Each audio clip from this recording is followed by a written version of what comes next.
Hello again, everyone. It's me, Alex, your nerd to the core, and today I want to talk to you about how to get more out of your mana in Commander, and to do that, I'm going to be talking about my Victor Valgavoth's Seneschal Enchantress deck. Now, this is a relatively new card. It's 1 black-white for a 3/3 human warlock from Duskmourn, and it has Eerie. That basically means when an enchantment enters the battlefield, or when you completely unlock a room, this guy will have a triggered ability.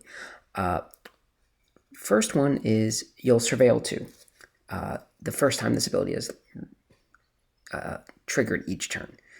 If it's the second time, each opponent will discard a card, and if it's the third time, you can take a creature card from any graveyard and put it into the battlefield under your control. So on the surface, Victor is a reanimator commander. It wants to get creatures into the graveyard and then take the best one and put it into play. But what I want to talk about is that ability, Eerie. It gives you more for each mana you spend. You might put an enchantment into play, you might unlock a room, and that will cost you mana. But what Victor does, it says, I want to give you more. And one way to get more out of your games, one way to get the most out of the time you spend at the table is to get the most out of your mana. And a card like Victor allows you to do that if you build the deck around it. But how does my deck win? Well, ideally, this deck focuses on that first ability of filling the graveyard. What I want to do is I want to fill the graveyard and then bring the enchantments back, either one at a time or all at once, to deal a lot of damage to my opponents. And to do that, I have cards like this one, Grim Guardian, a 1/4 enchantment creature zombie from Journey into Nyx for 2 and a black that has Constellation, which is kind of like Eerie. It's one of those abilities that they have multiple versions of, so they name it multiple things. But whenever it or another enchantment enters the battlefield under my control, each opponent loses 1 life. There's another effect like that from Duskmourn, which has the Eerie ability. Whenever an enchantment enters, or whenever you fully unlock a room, Balemirk Leech will cause each opponent to lose 1 life. There are other ways I can do that, like Wicked Visitor, which is from Wilds of Eldraine, and that's whenever an enchantment I control dies or is put into the graveyard, each opponent loses 1 life. Finally, I have Underworld Coinsmith, also from Journey into Nyx, white and a black for an enchantment creature human cleric. When it or another enchantment enters, I gain a life, and then can play white and a black to pay a life. Each opponent loses 1 life.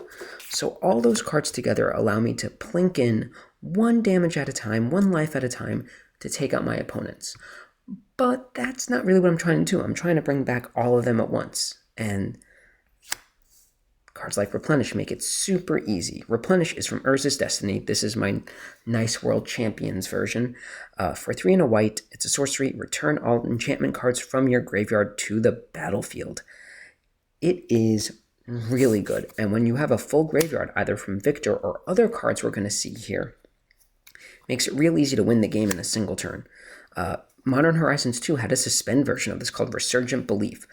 Suspend for 1 and a white, suspend 2, so it has no mana cost. You can only cast it off suspend, and at the beginning of each of your upkeeps, you'll remove a time counter from it, and when the last one is removed, you can cast without paying its mana cost. So in 2 turns, you get a Replenish. Return all enchantment cards from your graveyard to the battlefield. So what we're trying to do is get enchantments into the graveyard and bring them back. One way to do that is with Cleansing Meditation, and this uncommon from Torment. It's hard to read, but it's 1 white for destroy all enchantments. But if you have Threshold, if you have 7 or more cards in your graveyard, you can instead destroy all enchantments, then return all enchantments you destroyed that way from your graveyard. So all of your enchantments will come back if you destroyed them with Cleansing Meditation. This deck also has cards that care about bringing things back that died this turn. So you have former Modern All-Star Second Sunrise. Each player returns to play all artifact, creature, enchantment, and lands card that were put into their graveyard from the battlefield this turn. You have Faith's Reward. Return to the battlefield all permanent cards in your graveyard that were put there from the battlefield this turn. From the Kaldheim Commander, we have Cosmic Intervention with Foretell 1 and a white. But if a permanent you control would be put into a graveyard from the battlefield this turn, exile it instead, return to the battlefield under its owner's control at the beginning of the next end step.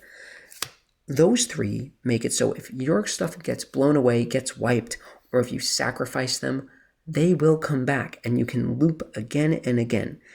And that's what you want to do with this deck. You want to get enchantments into the graveyard, bring them back, and dink your opponents for 1 at a time. If you want to move a little bit slower, you have Starfield of Nyx. 4 and a white for this enchantment from Magic Origins. At the beginning of your upkeep, you may return target enchantment card from your graveyard to the battlefield. That's the important part. But as long as you control 5 or more enchantments, each or other non-aura enchantment you control is a creature in addition to its other types and has base, power, and toughness, each equal to its converted mana cost. In other words, once you bring back enough and Starfield of Nyx is on the battlefield, you have an army. Now, there's one other way of bringing back enchantments in this deck, and it's one of my favorites. From the Lost Caverns of Ixalan Commander product, we have Carmen Cruel Skymarch for 3 white-black. It's a 2/2 flying vampire soldier legendary. Whenever a player sacrifices a permanent, put a +1/+1 counter on Carmen Cruel Skymarcher and you gain a life. When Carmen attacks, return up to 1 target permanent card with mana value less than or equal to Carmen's power from your graveyard to the battlefield. Now, 2 might not seem all that big, but there are lots of ways to sacrifice things, and if your opponents are sacrificing treasures, food, clues, Carmen is going to get big and fast and will make it so you are able to bring back very large creatures and enchantments. Now, how are you filling the graveyard? Oh, there are plenty of ways to do that. Ripples of Undeath from Modern Horizons 3. At the beginning of your pre-combat main phase, mill 3 cards, and then you may pay 1 and 3 life, and if you do, you may put a card from among those cards milled into your hand. Pretty good, but it's also an enchantment. We have from Streets of New Capenna, Cemetery Tampering for 2 and a black, Hideaway 5. So you get to look at the top 5 cards of your library, exile 1 under this, and then when you meet the condition, you get to cast it for free. At the beginning of your upkeep, you may mill 3 cards, and then there are 20 or more cards in your graveyard. You may pay the exiled card without paying its mana cost. We have Constructed All-Star, Overlord of the Baelmerk for 3 black. It's a 5/5 enchantment creature of Avatar Horror. When it enters or attacks, mill 4 cards, and then you may return a non-Avatar creature card or planeswalker card from your graveyard to your hand. But it has Impending 5 for 1 and a black. So you can cast it for its impending cost, and then at the beginning of each end step, you remove a counter from it, and once you remove the last counter, it's fully a creature. But what this does is that it puts cards into your graveyard, and it's an enchantment. What if you don't have enchantments? Well, you can Rowan's Grim Search. For 2 and a black, it's an instant with Bargain. And if this was bargained, you can look at the top 4 cards of your library, then put up to 2 of them back, and put 2 of them back on top of your library, and put the rest into your graveyard. Now, bargaining means you sacrifice an artifact, an enchantment, or a token. And there are enchantments you want to get into the graveyard in this deck. So bargain is real easy to turn on. So this can put up to 4 cards into your graveyard with the bargain ability. And then you draw 2 cards and lose 2 life. From Outlaws at Thunder Junction, we have Pitiless Carnage. Sacrifice any number of permanents you control, then draw that many cards. And you can plot it for 1 black. So you can pay 1 black on a turn you have nothing else to do and put it off to the side. And then at a later turn, you can cast this for free and sacrifice any number of permanents. And I promise you, you are going to be sacrificing a lot of enchantments in this deck. So we talked about ways to get enchantments into the graveyard from your library. We talked about ways to bring them back, but what else can we do? Well, this deck has plenty of ways to get enchantments on their own into the graveyard. Part of that's in the removal suite. We have Seal of Cleansing and Seal of Doom. So Seal of Cleansing is 1 and a white for an enchantment, and you sacrifice it, destroy target artifact or enchantment. Seal of Doom, 2 and a black for an enchantment, sacrifice it, destroy target non-black creature, it cannot be regenerated. Both of these are great ways to have enchantments that get themselves into the graveyard, but also take care of something on the battlefield. Speaking of, there's Soul Snare. This one's from Modern Horizons 2, but it was originally from the Commander product. For a white, it's an enchantment that says white, sacrifice Soul Snare, exile target creature that's attacking you or a planeswalker you control. Again, it's an enchantment that puts itself into the graveyard. All of these are removal, and a lot of the removal in this deck come in the form of enchantments. You have Sheltered by Ghosts and Chains of Custody, both of which can exile a non-land permanent until this enchantment leaves the battlefield. We have Doomwake Giant, which can absolutely wreak havoc on a board. For 4 and a black, it's from Journey into Nyx, Constellation. Whenever a Doomwake Giant or another enchantment enters the battlefield under your control, creatures your opponents control get -1/-1 until end of turn. If you have this on the battlefield and then cast 2 or 3 enchantments, you're wiping the board. If you bring this back with all the other enchantments, you are the only one left with a board standing. There's, of course, the standard Darksteel mutation. Enchanted creature is an 0/1 insect artifact creature with indestructible and loses all of their abilities. And here's a weird one. It's Porphyry Nodes. This one's from Planar Chaos. It's a color-shifted version of Drop of Honey. Now, bear with me. For a white, you have an enchantment that says, at the beginning of your upkeep, destroy the creature with the least power. It cannot be regenerated. If 2 or more creatures are tied for the least power, you choose one of them. When there are no creatures in play, you sacrifice Porphyry Nodes. Now, this deck is full of small creatures, so you're going to be pointing it at your own things a lot, and that's okay. What's really nice about this, though, is that it gets around Shroud, Ward, and Hexproof, because you're choosing, you're not targeting. It's a weird quirk of the rules that makes me happy and makes my opponents a little sad. Speaking of weird enchantments that make me happy and sad, Planar Collapse from Urza's Legacy. It's 1 and a white for an enchantment.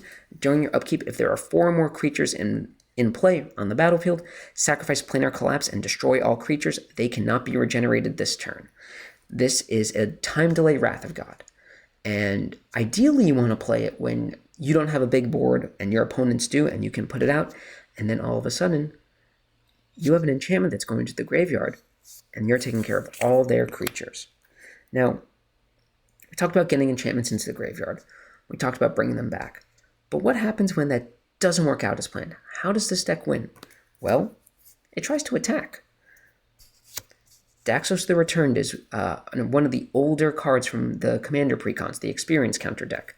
And whenever you cast an enchantment spell, you get an experience counter. 1 white-black, put a white and black spirit enchantment creature token onto the battlefield that has this creature's power and toughness are each equal to the number of experience counters you have. But what this also does is 1 white-black, trigger Eerie or trigger Constellation, even if you have 0 experience. The card that really brought this deck together, though, was from the Duskmourn Commander deck. Soaring Lightbringer, 4 and a white for an enchantment creature Bird Glimmer for a 4/5 flying. Other enchantment creatures you control have flying.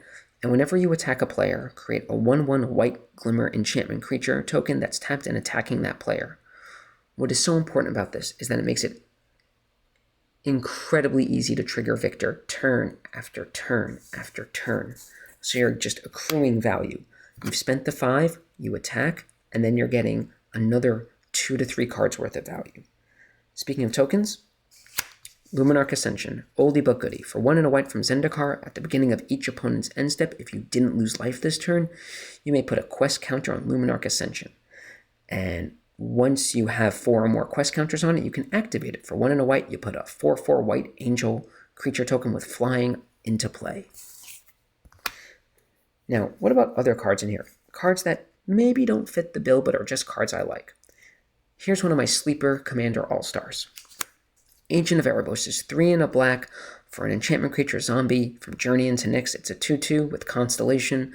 When it or another enchantment enters the battlefield under your control, exile all cards from target player's graveyard. I had this in play recently. I brought back enchantments, and my opponents were not very happy because they were all using the graveyard. Persistent graveyard removal is so important in Commander today. Now, you saw before I had a bunch of ways to bring things back in Moss. What I was finding in this deck is that it just would build out a board and then get wiped, and there was nothing I could do. So what I wanted to do is build in resilience. But other thing I wanted to do is figure out a way to leverage getting things into the graveyard to my advantage. And that's when I found Tragic Arrogance from Magic Origins. 3 white for a sorcery for each player. You choose from among the permanents that player controls an artifact, creature, an enchantment, and a planeswalker, and then each player sacrifices all other non-land permanents they control. Again, it allows you to set the tone of the game. Now, the rest of these are just cards I really like in the deck. First, we got Ashiok's Reaper, also from Wilds of Eldraine, 3 and a black for a 3/3, and whenever an enchantment you control is put into the graveyard from the battlefield, you draw a card. We have Ondu Spirit Dancer from the recent Commander Masters. It's 4 and a white, and whenever an enchantment enters the battlefield under your control, you may create a token that's a copy of it. Do this only once each turn. You get a lot of value out of getting 2 enchantments in this deck, and so Undo Spirit Dancer is worth its cost of inclusion. Finally, Waste Not. 1 and a black. Whenever an opponent discards a creature card, put a 2/2 black zombie token into play. Whenever an opponent discards a land card, you add black to your mana pool. And whenever an opponent discards a non-creature, non-land card, you draw a card. I don't have a lot of discard effects in here, but this card is just absolutely amazing with Victor. Casting this on the first enchantment for that first Eerie trigger and then triggering it again means you are getting a ton of value. Again, more mana than you expect. Now, Ishgard the Holy Sea is from Final Fantasy. It's a land town, and it has adventure. The adventure is Faith and Grief, 3 white, return up to 2 artifact and or enchantment cards from your graveyard to your hand, and then enters tapped for a white. But what you're getting is recursion in your land slot. And speaking of getting something from your land slot,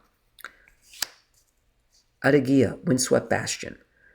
Enters tapped, taps for a white, and Station. So you can tap a creature to make it bigger, put charge counters on it.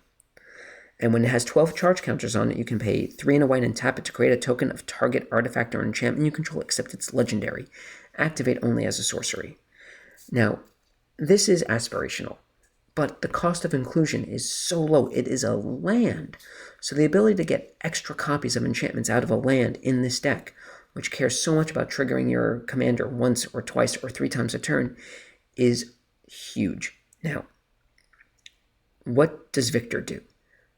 Dumps cards into the graveyard and brings them back. And each piece of this is built on each other to try and enable that. The creatures care about things coming back from the graveyard, enchantments entering the battlefield. There's a whole bunch of token generators to defend your life total until you get to that end.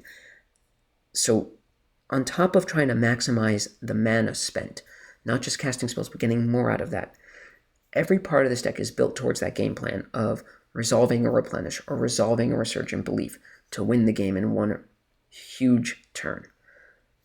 How do you maximize your mana? How do you get the most out of each spell you cast? I want to hear back from you. If you like what I have to say, you can sign up for Patreon, patreon.com/nerdtothecore. Leave a like and a comment, really appreciate it. And you can check out everything I do over on nerdtothecore.com. Thanks again, and until then, hope you learn how to declare victory. Take care.